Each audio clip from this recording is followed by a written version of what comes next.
मेरा आपने एक जीरो से एक जीरो कट जाएगी। बहुत बढ़िया जी, बहुत शानदार। और देखेंगे मेरे प्यारे दोस्त, यूनिट डिजिट का कॉन्सेप्ट नहीं लग सकता इस केस में मेरे भाई, डिविजिबिलिटी रूल नहीं लग सकता इस केस है। 25 रुपए अगर उस वस्तु का एमआरपी है तो 4 रुपए की छूट के साथ वस्तु को कितने की बेचा गया होगा? 21 रुपए की बेचा गया होगा। अगर 25 रुपए की कोई वस्तु है तो 4 रुपए की छूट के साथ उसे कितने की बेचा गया होगा? तो आप कहेंगे उसे 21 की बेचा गया होगा। क्या ये चीज समझ में आई? तो आपने कहा जी बिल्कुल आगे। दूसरी एक नगद छूट है, वो मुझे नहीं पता है दूसरी नगद छूट कितनी है। मैंने मान लिया वो ए रुपए की चीज होगी और कुछ छूट के बाद उसे बी रुपए में बेचा गया होगा। मुझे नहीं पता कि उसका एमआरपी कितना आया होगा, उसे कितनी दिया हुआ है क्या? तो आप कहेंगे बिल्कुल दिया हुआ है। इन दोनों की गुणा करके ये आ रहा है, तो इससे इसे भाग कर देंगे मेरे भाई। 25 से काटिए, 25 से कम 25 होगा, 25 दूनी 50 होगा, 1200 हो जाएगा। 21 से इसे काटिए, 21 से कम 21 होगा, 21 से कम 21, 21 चौक 84। अब ये 4 से भी कट जाएगा, 4 3 12 होगा, 2 जीरो, 4 दूनी 8 होगा, 3 4 7 28, 4 6 24 होगा। अब ये 3 से भी कट जाएगा, 3 कम 3, 2 जीरो आ जाएंगे, और 3 से काटेंगे 92 आ जाएगा। हो जाएगा क्या? यानी कि मेरे भाई अगर मैं कहूं कि इसकी वैल्यू कितनी आ गई, ये वैल्यू इसकी आ जाएगी और ये वैल्यू इसकी आ जाएगी। 100 रुपए की चीज अगर आप 92 में बेच रहे हो तो छूट कितने की हो जाएगी? 8% की छूट हो जाएगी। 8% की छूट हो जाएगी। कितने पर? पहली छूट 16% की है, तो क्या सामान को 84% पर बेचा गया होगा? ये पहली छूट के बाद विक्रय मूल्य आपका आ गया है। दूसरी छूट जो है वो आपको नहीं पता, नगद छूट आपको नहीं पता। आपने कहा वो नगद छूट X% की है, तो X% की छूट देने के बाद क्या आपने उसे 100 माइनस X% पर बेचा होगा? पहली छूट 16% की तो इतने में बेचा होगा, दूसरी छूट X% की तो आपने 100 माइनस X% पर बेचा होगा। ठीक है, 100 माइनस X% पर बेचा होगा। और इन दोनों छूटों के बाद सामान को बेचा कितने में गया है? 23,184 में। इन दोनों छूटों के बाद सामान को बेचा कितने में गया है? तो आप कह देंगे 23,184 रुपए में बेचा गया है। काटापीटी मचाओगे बड़े लेवल पे। 1 2 3 4 में प्लस है, 100 में से 92 में जाएगा, 8 आएगा, और ये माइनस एक्स उधर जाएगा, प्लस एक्स, यानी दूसरी छूट जो है वो 8% आ जाएगी। इस 40 और 10 कितना? 50 हो जाएगा। पहले दो की गुणा करेंगे 200 आएगा, अगले दो की गुणा करेंगे 400 आएगा, और पहले और आखिरी की गुणा करेंगे 200 आएगा, और बटे में 100 से डिवाइड कर देंगे। प्लस तीनों की गुणा करिए, 2 दूनी 4, 4 के आगे 3 जीरो, 4000 आ जाएगा, और 4000 को 10000 से डिवाइड कर देंगे। लग गया मेरे भाई सक्सेसिव। यहां से आप देखेंगे मेरे भाई 0.4, 50 में 0.4 जोड़ेंगे 50.4 हो जाएगा, माइनस 400 200 600 200 800, 800 बटे 100 का मतलब 8 होता है। तो यहां से आप देखेंगे 42.4 जाएगा। 50 में से 8 जाएगा 42 और 0.4 ऐसे का ऐसे ही बच जाएगा। Option number D. जो डिस्काउंट मिलता है वो कब मिलता है? तो आप कहेंगे सैटरडे संडे को मिलता है। मंगलवार को अगर हमें पैसा कोई भी चीज खरीदनी है तो क्या पूरा पैसा देना पड़ेगा? कोई छूट नहीं रहेगी। अगर पूरा पैसा देना पड़ेगा तो क्या अंकित मूल्य पर सामान लेना पड़ेगा? यानी हमें अंकित मूल्य निकालने की आवश्यकता पड़ेगी। मुझे नहीं पता अंकित मूल्य कितना है, मैंने ए मान लिया। संडे की बात चल रही है, 60% की छूट मिली तो 40% पर सामान बेचा होगा। संडे में 10% की एक और छूट मिलती है तो 90% पर सामान बेचा होगा। और सामान बेचा कितने का है? सामान जो है वो 36 में खरीदा है। अगर उस वस्तु का अंकित मूल्य ए रुपए है तो मेरे प्यारे दोस्त पहली छूट 40% की मिली, 60% की तो मेरे भाई उसे 40% पर बेचा गया होगा। दूसरी छूट 10% की मिली तो उसे 90% पर बेचा गया होगा। इन दोनों छूटों के बाद उसने उस वस्तु को 36 रुपए में खरीदा है मेरे भाई। तो यहां से देखिए मेरे भाई 2 जीरो से 2 जीरो कट जाएगी, 9 चौक 36 से 36 कट जाएगा। क्या उस वस्तु का अंकित मूल्य 100 रुपए आ जाएगा? हाँ या ना? यानी सैटरडे संडे को छोड़ के अगर किसी और दिन आप उस वस्तु को खरीदते हो तो आपको उसके 100 रुपए चुकाने होंगे। वो कह रहा है इससे कितने रुपए ज्यादा चुकाने होंगे, इससे कितने रुपए ज्यादा चुकाने होंगे? तो आप कह देंगे 36 से कितने रुपए ज्यादा चुकाने होंगे? तो आप कह देंगे 64 रुपए ज्यादा चुकाने होंगे। 64 रुपए ज्यादा चुकाने होंगे। छूट है 10%, 10% का मतलब 10 का सामान 1 की छूट पर 9 का बेचा गया होगा। दूसरी छूट कितनी है नहीं पता, तो 100 का सामान 1 की छूट पर 100 माइनस 1 का बेचा गया होगा। इन दोनों छूटों के बाद कितना रह जाएगा विक्रय मूल्य? तो आप कहेंगे 1800 रुपए में वस्तु को बेचा गया है। ठीक है, अब काटापीटी मचाइए मेरे भाई। 2 जीरो से 2 जीरो उड़ा दीजिए, 5 दूनी 10 होगा, 5 पंजे 25 होगा, 9 से उड़ाइए, 9 दूनी 18 होगा, 200 बार कटेगा, 5 से काटेंगे 5 चौक 20 बार कटेगा। ऊपर क्या बच जाएगा? 100 माइनस ए बच जाएगा। इधर क्या हो जाएगा? 2 की गुणा 40 में होगी, 80 हो जाएगा, और फिर से एक बार 100 में से 80 जाएंगे, कितना बचेगा? तो आप कहेंगे 20 बचेगा। फिर से एक बार 100 में से 80 जाएंगे तो कितना बचेगा? तो आप कहेंगे 20 बचेगा मेरे भाई। सेकंड मेथड पे आइए इसके। दूसरी छूट हमें नहीं पता है, ए का सामान बी में बेचा गया होगा। शुरुआत में कीमत क्या थी? 2500 थी मेरे भाई। बाद में कीमत कितनी रह गई? 1800 रह गई मेरे प्यारे दोस्त। कट सकती है तो काट लो, 2 जीरो से 2 जीरो कट गए। 9 की गुणा 25 में करेंगे 225 आएगा, वाजिबा। 18 की गुणा 10 में करेंगे 180 आएगा, अभी भी कट सकता है। 15 से काटेंगे 15 बार कटेगा, 15 से काटेंगे 12 बार कटेगा, 3 से काटेंगे 5 बार कटेगा, 3 से काटेंगे 4 बार कटेगा। 5 का सामान 4 में बेच रहे हैं, 1 की छूट हो जाएगी किस पर? 5 पर। तो 100 पर कितनी हो जाएगी? यहां से भी मेरे प्यारे दोस्त आप लोगों का रेशो 20% ही निकल के आ जाएगा। आप लोगों से पूछता हूं कि वस्तु का एमआरपी कितना है, तो आप कहेंगे वस्तु का एमआरपी जो है वो 700 रुपए है। मैंने आपसे पूछा कि वस्तु को बेचा कितने में गया है? वस्तु को बेचा गया है 630 में। प्यारे दोस्त 2 डिस्काउंट दिए होंगे, एक तो यहां डिस्काउंट दिया गया होगा D% का, यहां आई होगी वैल्यू, एक और यहां डिस्काउंट दिया गया होगा। मुझे नहीं पता कितने % का डिस्काउंट दिया गया, लेकिन रुपए में दोनों जगह वैल्यू बराबर थी। जितने रुपए की यहां छूट दी गई थी उतने ही रुपए की यहां छूट दी गई थी। दोनों जगह छूट जो थी वो बराबर थी मेरे भाई। क्या ये बात समझ में आ गई? अब मेरे प्यारे दोस्त बात को समझना, अगर 700 रुपए की चीज को 630 में अगर आपने बेच दिया है तो क्या 70 रुपए की छूट दे दी होगी दोनों जगह मिला के? जितने रुपए की यहां छूट में बैठ रही है उतने ही रुपए की यहां छूट बैठ रही है। 35 रुपए की यहां छूट बैठ रही है तो 35 रुपए की यहां छूट बैठ रही है, तभी तो दोनों की छूटों को मिलाकर 70 रुपए की छूट बैठेगी। बस हो गया क्वेश्चन। यानी कि पहली छूट 35 रुपए की दी जाती है, किस पर? आप कहेंगे 700 पर, तो 100 पर कितनी हो जाएगी, यानी डी की वैल्यू जो निकल के आ जाएगी वो 5% निकल के आ जाएगी। पहली छूट जो दी गई वो 5% की दी गई, पहली छूट जो दी गई वो कितने परसेंट की दी गई, वो 5% की दी गई। अगर दूसरी छूट पूछता है तो क्वेश्चन थोड़ा सा पेचीदा बन जाता है। 700 में से 35 गया तो 665 का बेचा होगा पहली छूट के बाद। अब दूसरी छूट जो है वो इस पर दी गई होगी, 35 रुपए की छूट है, किस पर, 665 पर, तो 100 पर कितनी हो जाएगी, दूसरी छूट का प्रतिशत ये होगा, दूसरी छूट का प्रतिशत ये होगा बच्चे। डिस्काउंट के डिफरेंस के क्वेश्चन ऐसे बनते हैं कि एक दुकानदार ने कुछ एकल छूट दी, मान लो 40% की छूट दे दी, और फिर उसने ये कहा कि अगर मैं दोनों लगातार 20-20% की छूट दूं तो कितना डिफरेंस आएगा विक्रय मूल्य में। कुछ 2.5% की एकल छूट दे रहा है और एक जगह जो है वो 36% और 4% की एक छूट दे रहा है। तो वो पूछ रहा है इन दोनों छूटों में डिफरेंस कितने का है, वो आपसे ये पूछना चाह रहा है। बात को समझिए मेरे भाई। अगर मैं आपसे ये कहता हूं कि ये छूट कितने की है, 40% की, ये सिंगल छूट है, इसमें तो कोई दिक्कत ही नहीं है। लेकिन जब दो लगातार छूट आ जाती है तो उसका मतलब वो नहीं होता जो दिख रहा है। यहां दिख रहा है कि दोनों छूटें 40% की होंगी, लेकिन 40% है नहीं। हम निकलते हैं समतुल्य से, समतुल्य से निकालेंगे, कैसे निकालेंगे, 36 + 4 माइनस 36 × 4/100, यही तो होगा इसका समतुल्य। अगर मैं आपसे कहूं इन दोनों में डिफरेंस क्या है, इन दोनों में अंतर क्या है, इन दोनों में अंतर क्या है, तो आप कहेंगे 40% यहां भी है, 40% यहां भी है, अंतर आ रहा है बस इतना, अंतर आ रहा है इतना। देखिए ना, यहां भी 40% है, यहां भी 36 और 4 40% है। दोनों में अगर डिफरेंस पूछा जाता है तो दोनों में डिफरेंस इतने प्रतिशत का है, दोनों में डिफरेंस जो है वो मेरे प्यारे दोस्त इतने प्रतिशत का है। तो आपने कहा 36 चौक 44, 44 को 100 से डिवाइड करेंगे तो दोनों में डिफरेंस जो आएगा वो 1.44% का आ जाएगा। यानी वो अंकित मूल्य का 1.44% वो आपसे पूछना चाह रहा है। वो अंकित मूल्य का, अंकित मूल्य उसने 1000 दिया हुआ है, वो आपसे दोनों में डिफरेंस पूछना चाह रहा है और डिफरेंस जो है वो 1.44% का है। तो मेरे प्यारे दोस्त, मेरे प्यारे दोस्त, यहां से क्या हो जाएगा, पॉइंट हटाएंगे, 2 जीरो बढ़ाएंगे, क्या आप कह सकते हैं कि एक जीरो है ऊपर एक पॉइंट लग जाएगा, यानी 14.4 का डिफरेंस आ जाएगा। क्या आप कह सकते हैं दोनों छूटों में जो डिफरेंस रहेगा वो 14.4 हो जाएगा।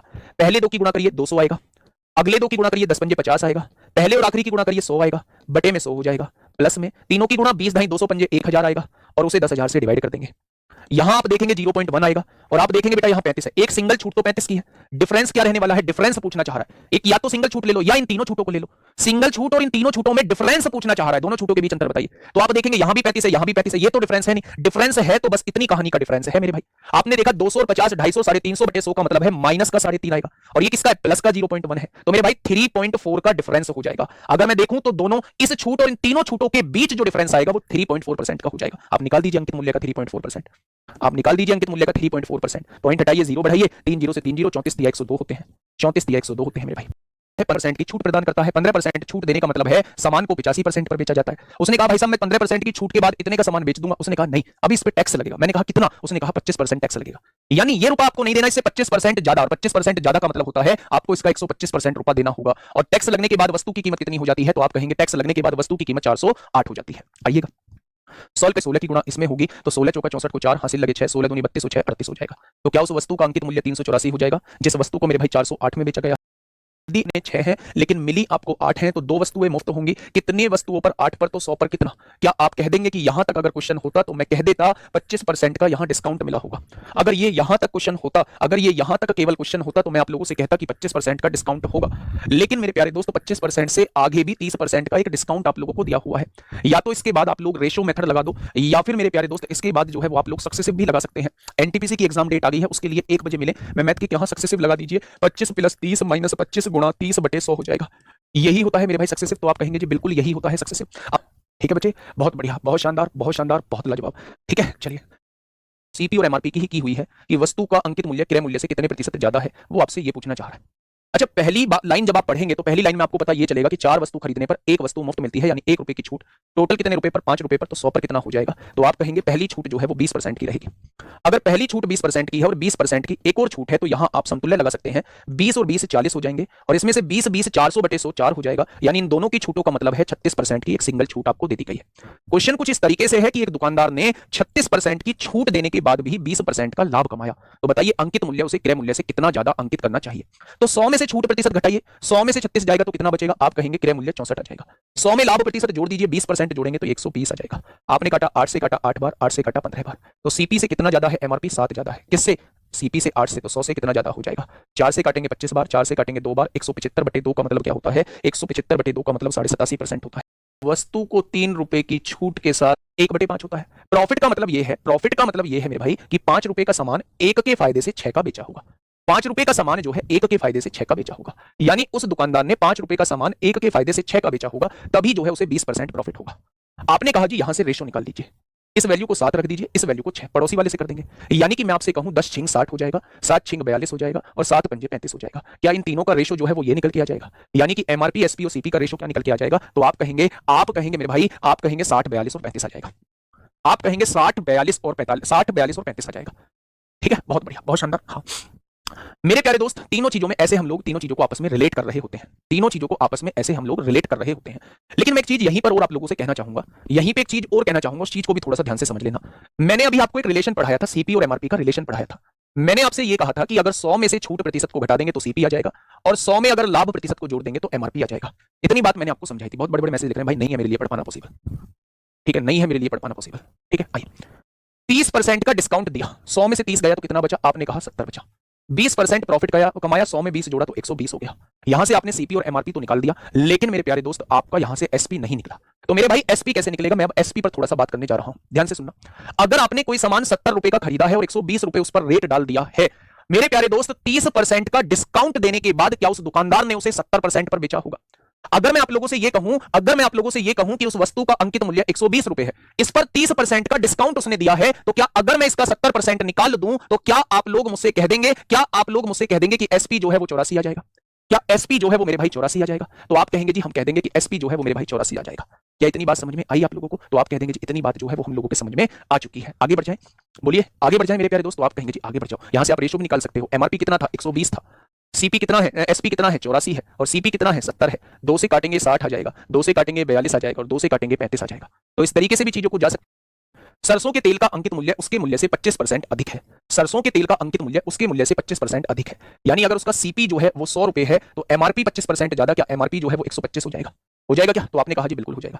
यदि इसे बिना किसी लाभ या हानि पर बेचा जाना है, ना तो कोई लाभ कमाना है ना कोई हानि कमानी है, तो क्या इसे सीपी पर ही बेचा जाना होगा? जितने का खरीदा है उतने का ही बेचा जाना होगा। अगर मैं ना तो फायदा कमाना चाहता हूं ना कोई नुकसान कमाना चाहता हूं, तो मैं जितने पर मैंने खरीदा है उतने पर ही इस सामान को बेच रहा हूं। तो उसने कहा इसे अंकित मूल्य से कितने प्रतिशत कम पर बेचा जाना चाहिए? मेरे भाई अंकित मूल्य से कितने कम पर बेचा जा रहा है? 25 रुपए कम पर बेचा जा रहा है। किससे कम पर बेचा जा रहा है? अंकित मूल्य से कम पर बेचा जा रहा है। तो 100 पर कितना हो जाएगा मेरे प्यारे दोस्त? तो आप कह देंगे 20% कम पर बेचा जाना चाहिए। अंकित मूल्य से 20% कम पर अगर आप उसे बेच देते हैं तो ना, यही तो होता है इस बात का मतलब। तो आप कहेंगे जी बिल्कुल यही होता है, बिल्कुल यही होता है मेरे भाई। तो आप क्या कहने वाले हैं? +8 -18 माइनस का 10 हो जाएगा। यहां से देखेंगे माइनस का 18 144 बटे 100 1.44 हो जाएगा। यानी कि वैल्यू को 11.44 कम कर दिया गया होगा। ओरिजिनल वैल्यू से वैल्यू को 11.44 कम कर दिया गया होगा। नहीं चाहिए। अगर मैं 15% लाभ कमाना चाहता हूं तो क्या 100 के सामान को 115 का बेचना चाहता हूं, तभी तो 15% का लाभ होगा।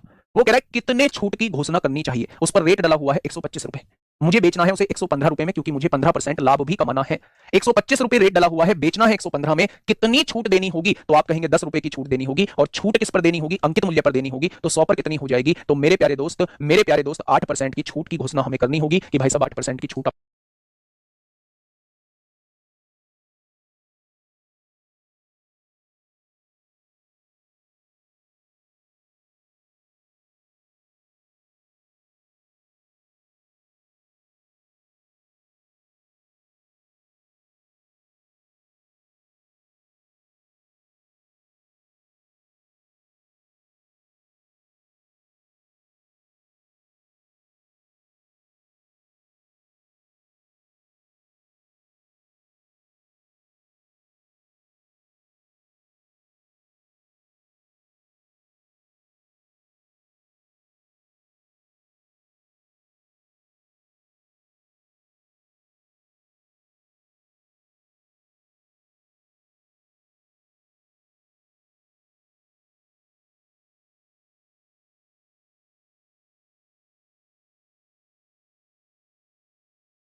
तो वस्तु का क्रय मूल्य क्या है वो आपसे ये पूछना चाह रहा है, वो आपसे ये पूछना चाह रहा है। ठीक है, तो है 1/20 यानी 20 का सामान कितने में बेच देता है, 19 में बेच देता है, यही तो मतलब होगा। उसने कहा है उसे 266 रुपए में बेचता है, 19 की वैल्यू 266 रुपए दी हुई है, 19 से कम 19 होता है, 19 चौक 76, 1 बराबर 14 आएगा, तो 20 बराबर यानी एमआरपी जो है वो 280 आ जाएगा।